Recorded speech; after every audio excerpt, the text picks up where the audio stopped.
Why, hello there. My name is Joseph Sanchez, and this is a bit odd for me because I'm usually the one behind the camera, but I'm willing to make a rare exception for a very special occasion. I am joined here today by my good friend and fellow film colleague, Mr. Stuart Skrien. Stuart, thank you so much for joining me here. Appreciate it. Thank you.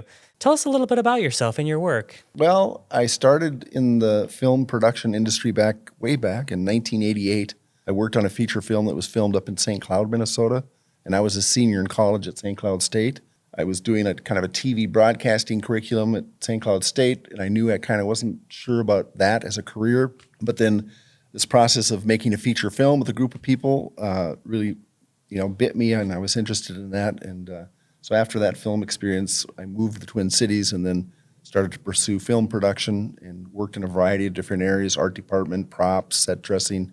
But then in 1990, was asked to go do some location scouting. I grew up on the North Shore of Lake Superior in Grand Marais, and they were shooting a Minnesota tourism TV spot and wanted to find someone that knew that area really well to do some location scouting. So I said, sure, what's that? What's location scouting? I took the job and then learned about that trade of scouting for film production on that job. And then it was easier to do well because I knew the area so well. I knew a lot of local people, and so everything went smoothly on that job, and that led to more work with that same company that hired me for that job. And then kind of, you know how it is, small market, all of a sudden people are like, oh yeah, call Stuart, he'll do some location scouting for you. And so kind of got started by accident. When the 90s rolled around and things started to go into the digital groove, I kind of realized, I could have multiple jobs going and not be stuck just getting paid to be on one set for the day. And so I started to build archives of file locations, and then went that route. And even though I worked on a lot of feature films over the 90s when we had kind of a busy feature market,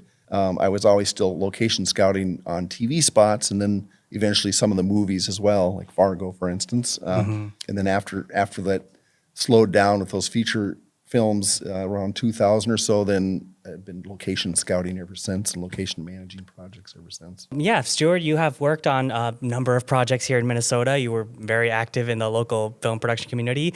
And, as you mentioned, there is one we are specifically here to discuss, and that is one that is celebrating its 30th anniversary this year in 2026. That, of course, being the film that arguably put Minnesota on the map, Fargo.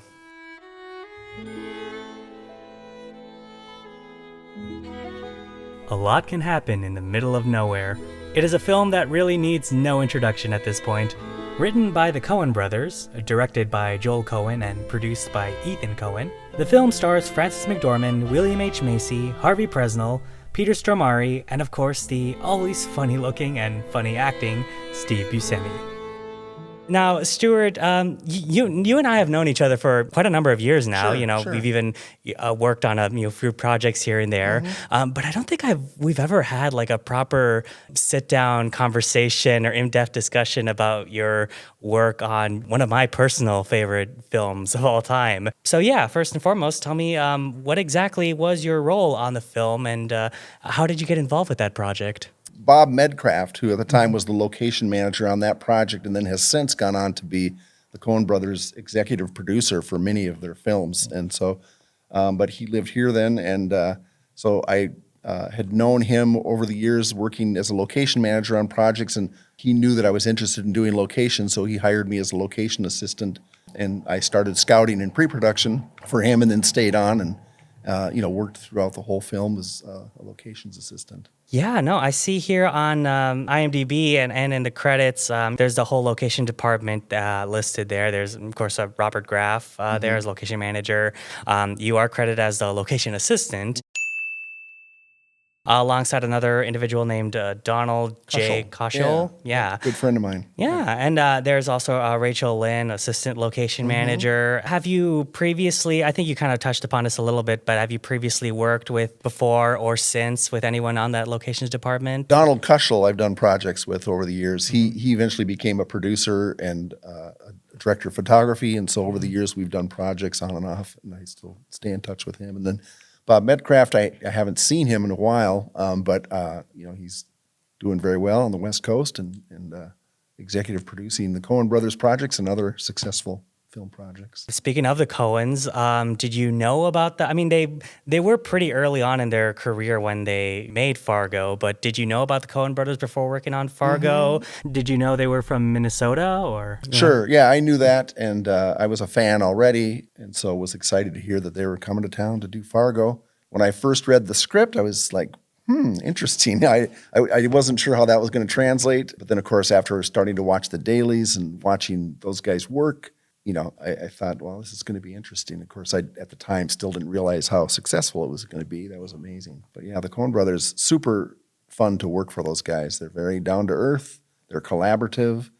They put their jeans and T-shirt on, and they come, and they're like, okay, let's go to work. And it's almost as if, you're working on a student film. The difference is they're very organized in pre-production especially. They knew what they were looking for, so it was easy to scout because it was easy for them to say, no, nope, nope. And then, when they saw what they wanted, it's like, there it is, So, and same with every department, they were just really skilled at nailing down pre-production, and they had storyboards on the set every day. Everybody knew what was going on ahead of time, and it was fun to work for such craftsmen, That's something I've always wondered is like, why Minnesota? Why Minneapolis? Like, did you or Robert Kraft play a role in bringing the production here? Was it something that the Coens demanded, or? To be honest, I have no idea. I think they were potentially interested in coming here because they thought, well, typically, and especially back then, there was winter during the winter season. And so there was usually snow, and it wasn't more than 30 miles west or east. You could get into that Fargo-esque aesthetic. And at that time, the production community was building because we had been working on these feature films, for several years. And so there was a good community of production people, and the acting people here already were starting to build because of all the theater. And, so I think it was ripe. And those guys are from here, so they're familiar with it. And their folks lived here in St. Louis Park, and nice for them to come back home and make a movie. It takes place in North Dakota and Minnesota. We grew up in Minneapolis. We were familiar with the area that it happened in and thought it was an interesting opportunity to sort of make a movie about the upper Midwest. Personally, going back there again, that was a little bit odd. A lot of ways, going back to Minneapolis was like going to a strange city because it's changed so much in that many years. And in other ways, it was sort of oddly familiar. Speaking of also Minnesota history, Minneapolis, there's one thing I was wondering. It says at the beginning of the film that this movie is based off of a true story. However, the Coens have since gone back on that statement and just straight up said that the story was, just straight up fictional. It never, it never actually happened. Yeah. In fact, even during the production itself, William Macy asked the Coens, like, I want to know more about, this original story, this original thing. And the Coens were like, we made it up. No, it was never happened. Yeah. I guess we were about 3 weeks into the shooting when I said, tell me a little bit about the case, the actual case. And they said, no, it's just made up. I said, no, but I mean, the story that it's based on. He said, it's not based on any story. We just made it up. I said, guys, it says at the beginning of the script, based on a true story. I said, yeah, well, it's not. I said, you can't do that. They said, why not? I said, because you're saying something that's not true. I said, the whole movie's not true. We made it all up. It's a movie. It's not true. I said, okay. And so I'm like wondering, when you read the script, were you given any insight during production on whether or not this was actually based or not based on a true story? Was it, in other words, did the Coens lie to you too? Or No, I knew it wasn't a true story, and I can't remember how I qualified that, but even reading it, I was like, I don't think this happened in our state history, so it's like. I mean, I think what they were going for is their storytelling philosophy was something like, if they say it's based on a true story, the audience is, at least in theory, likely to believe in the story, like suspend their disbelief a little bit more, believe a little bit more about the outrageous plot. It was so calculated. It was calculated to see, okay, if an audience thinks this is true, will they go with it longer? Will they make more leaps of faith? And so to a certain extent, I think they was thinking, if we could get away with that. I mean, could we get away with that? I think a lot of investigative journalists even tried digging up like the quote unquote real story of Fargo. I mean, there was supposedly like an actual like a crime thing, a crime story back in like back in the mid '80s involving like a car salesman or something. Although Fargo's narrative is primarily fictional, the Coen brothers skillfully infuse it with real-life crime elements. Jerry's character draws loose inspiration from a General Motors employee embroiled in a fraudulent scheme. And even like the wood chipper thing at the very end was, I think, based off of like a murder that happened. The infamous wood chipper scene, a chilling highlight, finds its roots in a Connecticut murder case, adding a grim touch of reality to the movie. So, you know, there are various like pieces of inspiration, perhaps, you know, or there are some actual like very similar stories that might further add to the believability. But yeah, that is interesting to know that they sort of made it know that it wasn't like based off of any true story. They were the ones who looked at it and said, you know, let's poke a hole in this true story balloon. Did you ever get to interact with any of the cast members, William, Macy, Francis, Steve? Yeah, I mean, at various times, you know, when you're on a crew, you want to be professional, so you need to give them their space and their professional barriers and boundaries. And so, you know, I'm not as gregarious about that. And like, hey, how about an autograph? You know, I never really chased that kind of stuff down, but I had some wonderful conversations with all those people at various times. And this was just before my lovely wife, Cindy, and I got married. And so Steve Buscemi was hanging out with us, and he was giving us marital advice, you know, one night. And so that was kind of fun, you know. It's a good wedding singer. Fargo shot pretty much all over Minnesota, with locations ranging as, you know, far south as the Twin Cities, all the way up to even, you know, a small town up in areas up in North Dakota, in northern Minnesota. Yeah. What was it like working with so many locations on like such a wide radius? Yeah, I mean, it wasn't too bad. I mean, most of them were in the metro area, actually, most of them. The reason we ended up going way up to North Dakota is because even back then, when we thought we had real winters, that winter we lost snow. And so the original areas that we were looking at out west of town, Chaska, Chanhassen, out that way, for that prairie, that Fargo look with the highways, the snow was gone. So we had to go north and chase the snow, basically. So north of Fargo, up almost to the Canadian border is where we ended up, you know, finding those roads, the classic scenes you see, you know, with those long road shots. And We just happened to hit the winter thaw. So there wasn't any snow, and they were freaking out. So we ended up making snow at night and trucking snow in. Big dump trucks worth of snow would come and throwing snow around. And they actually went up almost to Fargo to find that scene where Steve is burying the money in the snow. Normally that time of year, he would have been over waist deep in snow, slogging through it. And they found about that much snow. That's all they could come up with. That was also something I was wondering in rewatching the film. There's that very hilarious scene, the funny chit chat between, you know, I think a sheriff or officer, I forgot his name, but also Mr. Mora. And, you know, they have their very comedic conversation, which a lot of people make fun of because they say, oh, you know, it's exaggerate. We don't talk like that. But I'm like, I mean, come on. I feel like every Minnesotan, at least those who live in greater Minnesota, has had at least one conversation that is like that, you know, maybe not in terms of content, but at least in terms of style, you know. Looks like she's gonna turn cold tomorrow. Oh, yeah. Got a front coming in. Yeah, you got that right. I mean, a lot of people did kind of complain about, especially Bill Macy's wife, you know, she had a dialect coach and she really started to get into it, you know. Hello? Yeah, hi, Ann. Oh, hi, Dad. Jerry around. Yeah, hon? Yeah, he's here. Yeah, I'll catch him for you. And it was very, you know, over the top. But where I come from, I grew up in Grand Marais and, you know, up in the Iron Range and up in the North Shore, people really do talk like that, you know. Yeah.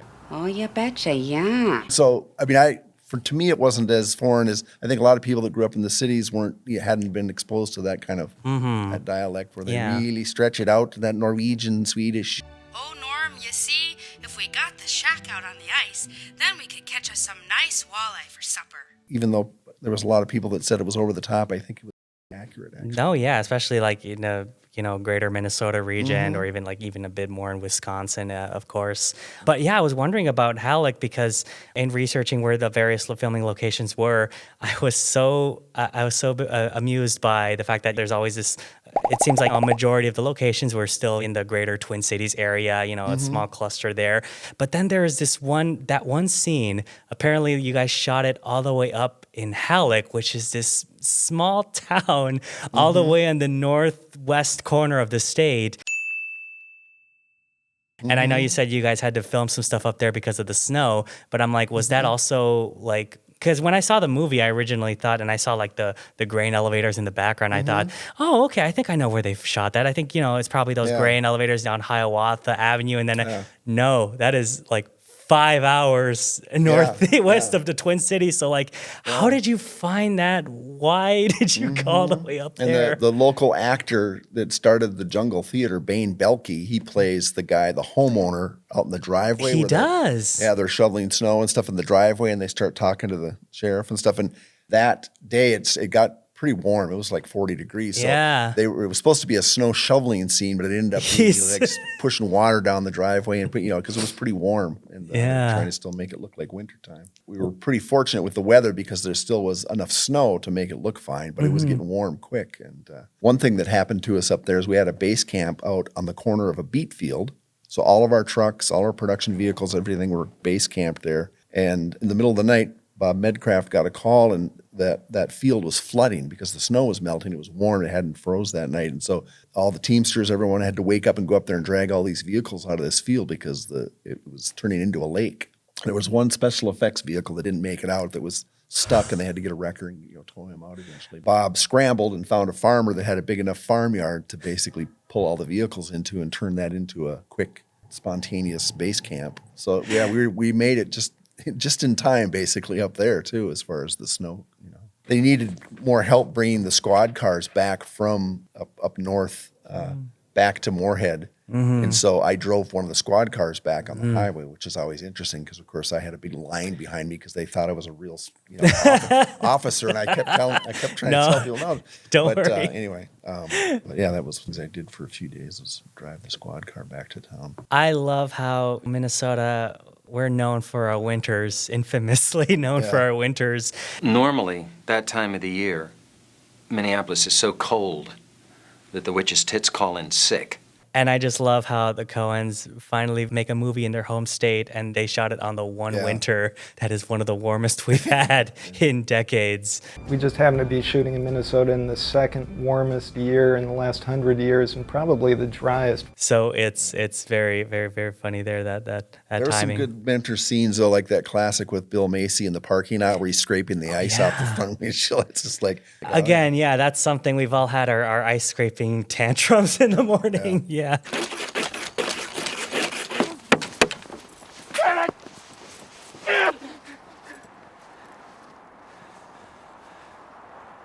Because I was wondering, going all the way up there for a scene that only shows up for only a minute or two, I think it's pretty funny. In fact, even rewatching that scene, knowing where you guys actually shot it, makes the dialogue even funnier because he mentions Moose Lake and White Bear Lake, and I'm he points in directions, and I was like, you're located 5 hours from. And then he says, geez, I'm going crazy out there at the lake. White Bear Lake? Yeah, well, at Eklund and Swedland, that's closer to Moose Lake, so I made that assumption. Oh, sure. In fact, actually, it's that location is probably I think I saw closer to Winnipeg than it is to White Bear Lake. Yeah, so yeah. It's also pretty funny how the movie is called Fargo, and yet a majority of the locations that you guys shot at, you shot all over Minnesota and North Dakota, pretty much everywhere but Fargo, but the place where the movie is named after. Did you guys ever was that ever considered, or was that never? Not that I know of. I don't think that was ever discussed. I think we're trying to shoot everything as close to the metro as possible. For production reasons, and then the only reason we went north was because of the weather. Did you have any other interesting anecdotes from your time on the set of Fargo? When we shot downtown, where the scene in the parking ramp where where the guy gets shot at the booth, that was one of those classic nights because it was cold, and so it felt like winter, and it looked like winter, and I thought that night stands out as just kind of a fun filmmaking time because of how it all came together. And of course, it's kind of such a dynamic scene because it's so crazy. You know, pulls in there and then he gets shot in the face or whatever. and the way that, you know, those big, that water plant and the backdrop of that with all the steam coming out of them, and they lit those up, and it, you know, just looked pretty cool. Also, they actually did like light those, like that. Yeah. Oh, wow. Okay. Lit up the whole block. Even though it was kind of a smaller project compared to today's standards, it looked great. Since the making of Fargo, have you ever gone back and revisited any of the locations from that movie, or have you ever reused any of the locations? Trying to think. I don't think I've ever reused anything. Certainly I've gone back to and, you know, been around some of those same places, but I don't think we ever reused anything, you know, any specific place. You know, the Paul Bunyan Welcome to Brainerd statue, sadly not there either. You know, that would have been fun. I mean, there are plenty of Paul Bunyan statues all throughout Minnesota. Well, the one that they made was made out of styrofoam, and it looked wonderful. Oh, really? Yeah. Wow. Yeah, the one that they made one that was portable, that it was made out of styrofoam. The sign and the Paul Bunyan, wonderful art department project. Nice. I don't know whatever happened to that or whoever ended up with that one. I think I do know who ended up with the wood chipper, but I don't know who ended up with that. The wood chipper I think is right now currently on display at the Fargo Visitor Center. The dolly grip on the project, Milo Durbin, who's a local guy who lives west of town, he was around when they were like, what are we going to do with this wood chipper? And he is on a hobby farm property, and he was just, hey, I'll take it. I wasn't planning on this. Milo Durbin, a camera staffer on the Coen Brothers film Fargo, bought the old wood chipper just after shooting wrapped in 1995 for a couple $100. At the end of the film, they sold it, and I happened to be the best, or had the best offer to buy it. I bought the wood chipper just to use on the horse farm that I have to chip up the branches that fall down every year. Once Fargo hit theaters and later earned 7 Oscar nominations, Milo retired the chipper to his garage. It was just too iconic to use. Eventually was renting it to the Minnesota Film Board and to the Fargo Tourism Board to do special when they had Fargo days and things like that. So, and then eventually he ended up selling it to the to Fargo. The Fargo City, 25 years later. You know, the wood chipper thing that comes up so often, but that was kind of interesting because there was a local effects guy, Paul Murphy, that was doing the effects on it, and they were ready to film it out at Square Lake at this place you've probably heard about. Now that cabin is gone, but on the south side of Square Lake, and they weren't getting it quite right, you know, with the soup, the mix of things that, you know, with, you know, the body parts flying out and everything. And so they said, why don't you go back and try and make it thicker or whatever. I don't know all the details to this, but and then we'll do it again tomorrow. The wood chipper scene was got there early morning, and the special effects is set up the wood chipper. So let's take this one take. It comes spurting out like, okay, they worked on it, you know, for 20 minutes. Darn cold. Okay, let's do it again. Now it works. Usually, people throw big fits, you know. But they just said, guys, do it. We do it tomorrow. Let's shoot the other scene. And so then they went back and put it all together. And when they came back, it turned out great. You know. Oh yeah, no, it's one of the very most memorable endings to a movie. It's classic. It just comes completely out of left field, and I mean that scene just encompasses like Fargo as a whole because it's often described as like I heard it described as one of the bleakest comedies or one of the most like funniest crime dramas. Right, you know, right. Yeah. Just that clash between, you know, those epic clash in tones and you know, setting it up on this backdrop of these like quirky Midwestern characters, Midwestern stereotypes. I mean, I've heard it, one of my favorite descriptions, I forget where I heard this or read this from, but I've heard someone describe Fargo saying it like, it's as if you took like a gritty crime drama or like The Godfather and had to take place on Sesame Street. Oh yeah. Where it's just you have this like very serious, like, you know, it would be a very serious dramatic story, and I mean it is still taken very seriously, but you know you incorporate these little, you know, comedic bits, comedic moments, comedic dialogue here and there that just creates this very, very unique film. The only I was going to interject this when we were back. You were talking about specific locations and actually like scouting for the movie, and I was mentioning how those guys knew what they wanted. It was funny because the bar scene that they were looking for, I showed them like, there's like 30 bars, and then finally there's a place that was called, I'm trying to remember if it was King's Corner. The King's Club. King's Club. Yes. Right. And it was this little triangulated shaped building right off of Central Avenue. And it had red carpeting on the wall. And so when they saw my pictures of that, they're like, there it is. You know, they just like, because, you know, how often do you see red, like shag carpeting on the wall of the bar? Yeah. You know? And then the other thing they liked, the logistics of being able to, you could hide the whole cityscape with that little building. And they did a low angle on the other side of Central Avenue. And then that way made it look like it was in Brainerd or whatever. Yeah. Instead of, you know, and so it, you know, you could hide the whole cityscape easily by the old trick of a low angle shot, and that worked well. But that was just funny because that was one of those things where, you know, they didn't say we're looking for red carpet, but it's just one of those things where, you know, how location's kind of this organic, it's just a feel or whatever. Yeah. As soon as they saw that place and the fact that it was triangular shaped instead of a rectangle like most bars are and whatever. What was the most difficult location to find to track? Well, that down? one almost seemed like it was because I showed them so many bars, you know, but then finally, the red carpeting. That was it.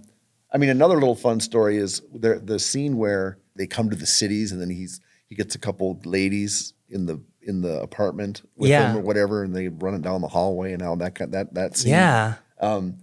At first, they pictured that as maybe like a warehouse scene, and the warehouse that I was actually talking about when I first got here that we lived in, they came over and looked at it because they said, "Yeah, let's go look at your warehouse." Oh, at your house? So I'm standing in my warehouse with the Coen Brothers, and they're looking, checking all my film cameras and stuff, and they're looking around. They're like, "Wow, this is really a cool place." And then after about 10 minutes, they're like, "It's not going to work for it's not going to work for a location." Dang. But it was just fun to have them over there and looking around. But that's funny, and it's not every day you get like famous directors complimenting where your place your my digs. Yeah, that was cool. Speaking of art department, your wife Cindy, you've worked together on a few projects here and there. She also does set dressing, art department side of things. She did, yeah. Back in the 90s, we worked in set dressing and props and things like that. But now she helps me with locations mainly. On that, she actually wasn't part of the crew, but she was hired as an extra. And then actually her car, her little Chevy Nova, is in a couple different scenes. The one that I mentioned in the parking lot at the Minneapolis Club, they rented her car to, be one of the cars, because we can't have just anybody's car in these scenes, of course, with the license plates and stuff like that. So then there's a scene at the airport when Bill Macy heads out to the airport, and it's kind of like all bare, and there's just a couple cars. Well, my wife, the little red Nova's in that scene. And then she was the extra in the scene that was out at the Chanhassen Dinner Theater. She was in the background. You can't, you can barely see her, but she was back there sitting at the bar. I think I recall her bringing up that they actually gave her like a fake prop cigarette as well, even though she doesn't. Well, they smoke. gave her a real cigarette. Oh, and she a real doesn't smoke. And then the first AD or the second AD that was in charge of moving the extras through the shot and stuff like that, he was handing out cigarettes to various extras, and because she doesn't know how to smoke, she was just sucking them down and blowing. She wasn't inhaling; she was just like going through cigarettes. And he's like, "Hey, easy, don't just take it easy. I don't have that many cigarettes, So he was giving her a hard time. All while Steve Buscemi is yelling at Jerry on the phone. Yeah, right, exactly. On the payphone. Yeah, that scene is classic. Oh yeah. So again, so many classic scenes, so many notable lines. The heck do you mean? Fargo, again, it's a movie that has put Minnesota on the map. Like you said, may have been scrutinized and poked fun at, at the first, but I think it's really become like a very, very beloved film here in Minnesota. Like very classic. iconic, a very cult classic, absolutely. But yeah, thank you, Stuart, so much for joining me here today, answering a few of my questions, and giving a bit of an insight, bit of a peek, looking back 30 years on a project that you worked on. Yeah, it was a lot of good memories. It was a great film to work on, and working for the Coen Brothers was great, and had a great crew, and it was a good experience.